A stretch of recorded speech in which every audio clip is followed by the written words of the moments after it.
55 or 60%. Simply because someone's thinking. It's huge. We know that it works on immune system cells. We know that it works on cancer cells. The question then becomes, why are we not utilizing this power? We understand intuitively that every other part of our body should be in our control. There's a disease called Tourette's syndrome, where in the middle of a sentence, somebody afflicted with Tourette's syndrome will spontaneously, uncontrollably burst out either into tics and movements or into inappropriate speech. It's a disease. They get treatment for it. We understand that our mouths and our heads and our hands should be in our control. Someone who sleepwalks, we understand it's a problem. Should get treatment for it. Our legs should be under our control. If as I stood here talking to you, suddenly my arms started flailing like this, you'd think there's something really wrong with her. Or if I started bouncing up and down, you'd think something's wrong with her. She should, control herself. And then if I said to you, oh, don't worry about it, those are just my silly hands. Yeah, they do that all the time. You'd think she's really crazy. We understand that our hands should be under our control. Our hands should not just do their thing and go their own way. But our minds, this incredible tool that we've been given to change our bodies, our lives, the world around us, we say, oh, that's just my silly mind. Yeah, it goes. We sit down to meditate, our mind goes in 1,000 places, and very gently and very lovingly we bring it back, and we say, yeah, my mind does this. Without really the awareness that I should be able to control this. As though meditation somehow were a new special skill to be learned, like dribbling a basketball down the court in 9 seconds or less. That we're not programmed to be able to do it, we have to learn. And as though somehow having our minds in our control is just as much of a complex skill as being able to do something really, really special with our bodies.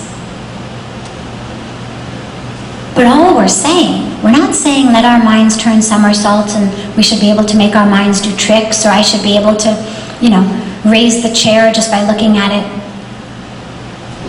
All we're talking is about having basic control over it. The way we do of our arms, of our legs, of our mouths, of the rest of our body. That where we'd like it to go, it should go. Where we wouldn't like it to go, it shouldn't go. That if we find ourselves having thoughts that we don't want to have, that we should be able to say to our minds, don't do that. Don't have that thought. Like if my hand were doing this, I should be able to say, stop that. And it stops. What I want you all to understand is that we do have that power. We do have that ability. We just haven't exercised it. But it's never too late. When I was studying neurology, 15, 20 years ago, at that time they still thought that after adolescence it was pretty much impossible to change the brain, that once the brain had myelinized by late adolescence, you were really kind of stuck. But the last 2 decades, it was going on before that, it just hadn't yet become mainstream. The last 2 decades have really brought mainstream to know that no, the brain keeps changing. It keeps changing throughout life. If I take these 2 fingers and I tie them together, and I keep them tied together for 1 week, my brain will change accordingly. If I'm right-handed, and for 1 week I do everything with my left hand, I tie my right arm like this as though I had broken it, and I do everything with my left hand, my brain will change accordingly. If I'm used to wearing shoes all the time, and I go barefoot for a week, my brain will change accordingly. Tiny little things. The brain will change. So it is possible, and it is in our control. It just requires an awareness, a consciousness that says, stop doing that. Anybody who's ever had a habit, whether it's biting your fingernails or cracking your knuckles or fidgeting or anything like that, we all know that the moment we bring awareness to it, we absolutely can control it. If you're biting your fingernail and you say stop, you can move that hand out of your mouth. It's not that the finger has a mind of its own and it's going to, insist on staying in the mouth even when you're trying to move it down. It's subject to your control. And in the same way, so are our thoughts. So are our beliefs. So is everything that goes on in our mind. It's just a matter of bringing it into conscious awareness. Like nail biting or cracking knuckles or fidgeting or all of the things that we do unconsciously. The moment we bring it into conscious awareness, we can stop it. So if we can turn that same type of awareness onto our own thoughts, then we realize what the power is. Last, I don't know whether you have them here, but in California, there's a type of a bird called a quail. And I don't know if you get quails out here, but in California we have lots and lots of quails. And what makes quails really unique is that they can fly, but for whatever God's reason, they actually prefer to waddle on the ground. And so you'll see big schools of quails, and they're these little birds, and they waddle on the ground like this in big clumps. And if you come behind them with a car, it's very much like coming upon cows in India, where they don't move.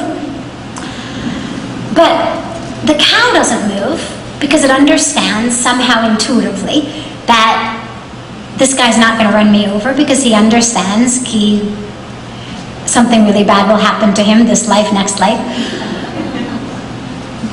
The quails aren't genetically programmed like that. They just don't move.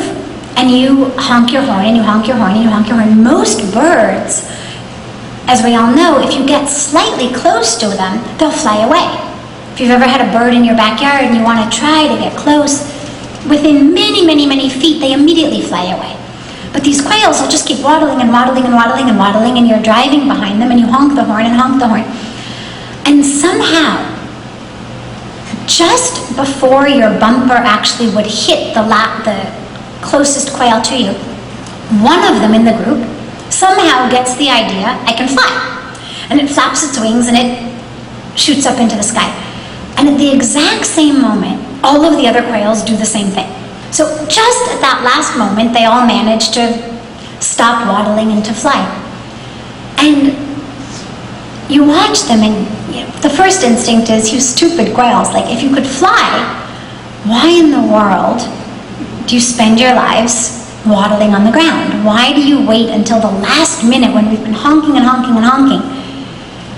And why do you need to see one of the group do it in order to realize you can fly? But for whatever reason, that's how they've been made. But as you watch them, you think, well, we actually kind of do the same thing. We've been given this great ability, not necessarily to fly physically, but to soar in so many ways in our lives. And yet, metaphorically, we waddle around like the quails, content as though that were sort of all we were meant to do, and all that we were supposed to see, and all of the control we were supposed to have, and all of the potential we had was just to waddle around. Until and unless somehow we see someone, or we get the experience of realizing that things can be different.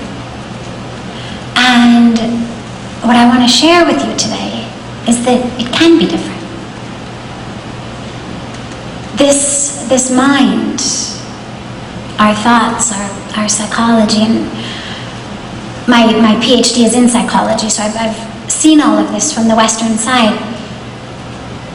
It is in our control. And it's in our control much more in the way of the quails than in the way that most Western psychology does it. It really is simply a shift in perspective.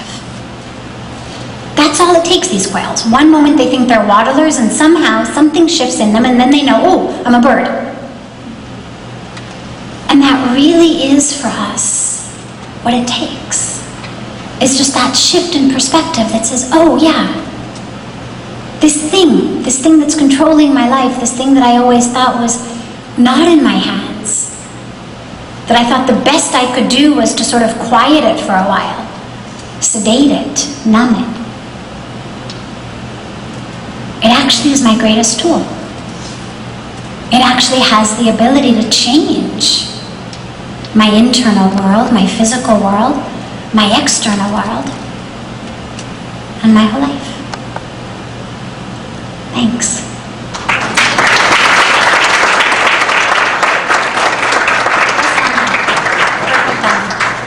That's perfect timing. Thank you.